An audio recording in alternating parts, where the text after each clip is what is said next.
बिस्मिल्लाहिर्रहमानिर्रहीम अल्लाहुम्मा सल्लि अला सय्यिदिना मौलाना मुहम्मद व अला आलिहि व सहबिहि बारिक वसल्लम।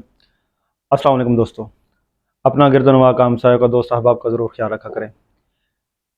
एक बात और जो मैंने आपसे करनी थी, जैसे कि मैंने सीरीज़ शुरू की थी मुआशरती इक़दार की, तो उसमें एक ऐसा लफ्ज़ मेरे सामने आया जिसको मैंने देखा कि आपके साथ भी शेयर करूँ और सोचा कि आपके साथ ये ज़रूर शेयर किया जाए।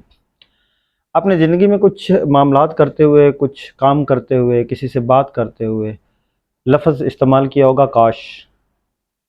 काश कि मैं उनके साथ मिल लेता, काश कि मैं ये काम कर लेता, काश कि मैं ये काम ना करता।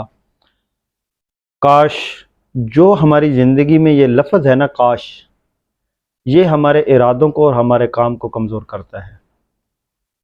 जब आप काश वाली सिचुएशन में चले जाते हैं, मुझे नहीं पता, शायद मुझसे आपका इख्तलाफ़ करना और साहिब इल्म का इख्तलाफ़ करना उनका हक़ है और इख्तलाफ़ राय ज़रूर होनी चाहिए। और मुझे भी ज़रूर इसमें बताइएगा कि इसमें अगर आपकी कोई और राय हो या कोई और बात हो तो ज़रूर मुझसे शेयर कीजिएगा, कमेंट सेक्शन में भी बताइएगा।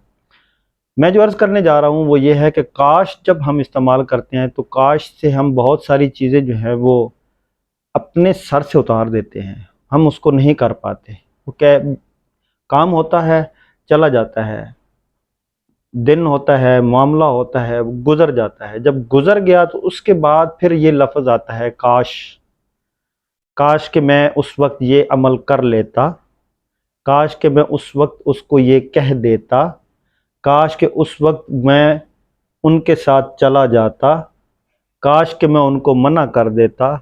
ये वो सारी चीज़ें हैं जो आपके आगे आने वाले कामों में, आपके इरादों में जो है ना वो रखना डालते हैं, कमज़ोर करते हैं आपके इरादों को, आपके अमल को कमज़ोर करते हैं। तो जब भी आपने कोई काम करना हो तो ये आपकी ज़िंदगी में जो काश लफ्ज़ है ना, इसको थोड़ा दूर रखा करें। मैं तो कहता हूँ कि इसको आपकी ज़िंदगी की डिक्शनरी में होना भी नहीं चाहिए, इसको बाहर निकाल दें। काश जब आप कहते हैं कि काश कि मैं वो कर लेता, काश कि वो हो जाता, काश हम उस तरफ चले जाते, काश मैं वहाँ पे मौजूद होता तो ऐसे ना होता, काश कि मैं वहाँ पे ना मौजूद होता तो ये ऐसा ना होता। ये जो काश है ना, ये हमें ना आगे जाने देता है, ना माज़ी में पीछे मिटने देता है।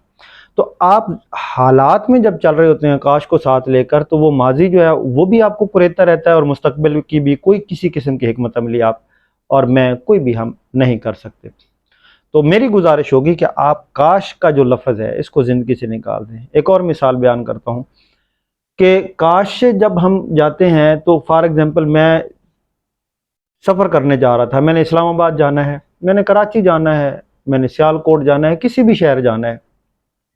तो जब मैं वहाँ पे जाता हूँ तो वो डिसाइड कर लेता हूँ कि नहीं, मैं फैसल मूवर से जाऊँगा, डेवो से जाना है, मुझे नियाज़ी एक्सप्रेस से जाना है, किसी भी एक सर्विसेज से, या बाई एयर आप जा रहे हैं तो कोई एक सर्विस पे आप ले लेते हैं।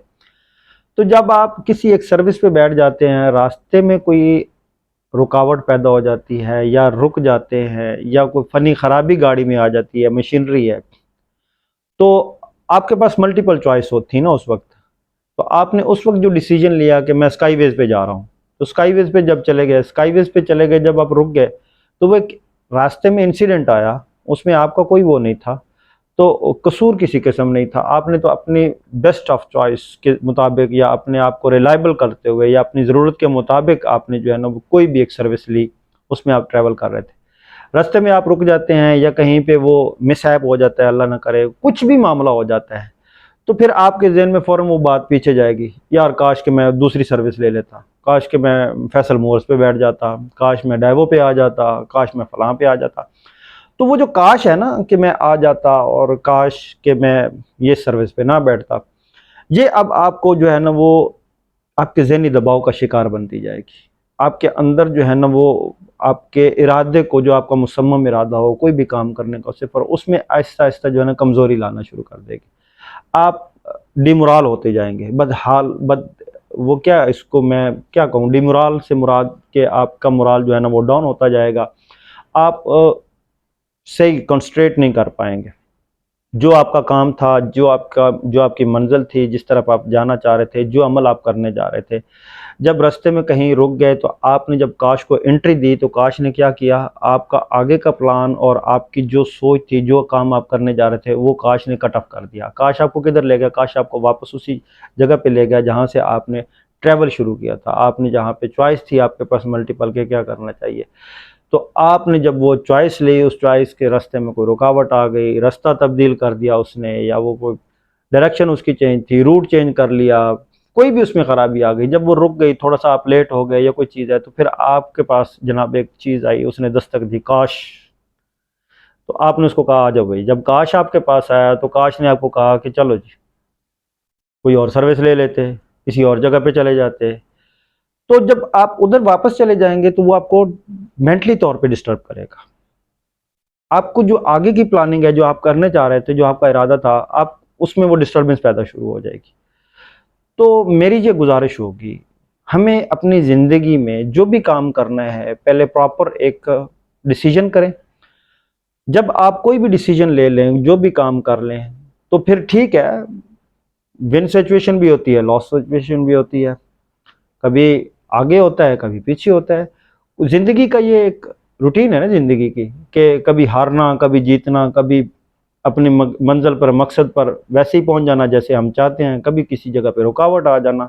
कुछ मामलात हमारे हाथ में होते हैं, कुछ मामलात कुदरत के हाथ में होते हैं। तो जो फिर रास्ते में आपके साथ रुकावट आई, जो मामलात आपके साथ हुए, तो उसके ऊपर फिर अपने आप को वापस ना लेके जाएं, काश को ना आने दें। काश लेकर आएंगे फिर वो आपके जो अंदर की और चीज़ें हैं, जो आपकी डायरेक्शन चल रही है, जो मामलात हैं, वो डिस्टर्ब होंगे। उस डिस्टर्बेंस से आप मज़ीद जो आगे जाना चाह रहे थे, जो आपके ज़हन में चीज़ें थी, वो नहीं हो पाएंगी। फॉर एग्ज़ाम्पल, आपने किसी बंदे को जो है ना वो क्लोज़ कर लिया, तो आहिस्ता-आहिस्ता जब क्लोज़ होता है तो वो उसके साथ उन्स हो जाता है। जब उन्स हो जाता है तो वो बड़ी फ्रैंकनेस से बातें होती हैं। जब बातें होती हैं तो आप अचानक से डिस्टर्ब हो जाते हैं किसी चीज़ से, किसी मामले से। दिल बड़ा रखा करें, जब आप इकट्ठे हुए, मिले, तो फिर आपने इकट्ठा रहना है, इकट्ठे चलना है। तो फिर आपने कहा यार काश मैं उस दिन इससे ना मिलता, काश मैं इसको लिमिट में रखता, काश कि मैं ऐसे ना करता। जब काश आपके किसी भी अमल में आ जाएगा तो वो आपको जो है ना वो दोराहे पे खड़ा कर देगा। राइट लेफ्ट, आगे पीछे, कहाँ जाएं, क्या करें, कुछ भी नहीं ना। तो फिर आप मेंटली तौर पे डिस्टर्ब होंगे, ये आपको नफ्सियाती तौर पे टॉर्चर करता रहेगा ये लफ्ज़। तो जो भी करें हमेशा मुसम्मम इरादे से करें, साफ़ नीयत से करें, और फिर तवक्कल पे निकल जाए, अपनी तरफ से बेस्ट एफर्ट कर लें। मेरी राय में काश को ज़िंदगी में नहीं होना चाहिए। काश एक ऐसी चीज़ है जो आपको डिस्टर्ब करती है। तो जो काश में रहते हैं वो काश ही होते हैं। काश के उधर चला जाता, काश के इधर चला जाता, काश के ये ले लेता, काश के ये ना लेता, काश उसको उस वक्त दे देता, काश ना देता। अल्लाह ना करे, कभी कभी ऐसे होता है ज़िंदगी में, कोई बंदा किसी के पास आया तो उसने कहा भाईजान मुझे सख्त ज़रूरत है, मैंने जाके मेडिसिन लेनी है, तो मेरी सांस की प्रॉब्लम है। तो मैंने, या कोई भी है वो कहेगा कि यार इसकी रूटीन है, आता जाता रहता है, एवं मांगता रहता है, ज़रूरत शरूरत नहीं है, बस वैसे बहाने कर रहा है। तो वो 50 रुपए या 100 रुपए जब वो आपसे मांगने आया, आपने नहीं दिया, मैंने नहीं दिए, तो वो जब चला गया तो उसकी ज़रूरत नहीं पूरी हुई। दिन तो बंदे क्या होते हैं, उसकी डेथ हो गई। डेथ हो गई तो फिर मलामत अपनी करते रहता है बंदा कि यार काश मैं इसको 50 रुपए दे देता, काश मैं इसको 100 रुपए दे देता, काश मैं दवाई दे देता तो ये ठीक हो जाता। तो ये कुछ तल्ख हकीकत और मसाइल थे जो मैंने आपसे कहा कि शेयर करूं। तो इसमें किसी की कोई राय हो, कोई और डायरेक्शन हो, किसी और तरीके से इसको अगर कोई डिफ़ाइन करना चाहे तो ज़रूर कीजिएगा। कमेंट सेक्शन में ज़रूर अपने ख़यालात का इज़हार कीजिएगा। अपना और इस चैनल का ज़रूर ख्याल रखें। अपने मेज़बान को दे इजाज़त। आपका मेज़बान रज़ा ख़ान। अस्सलाम वालेकुम।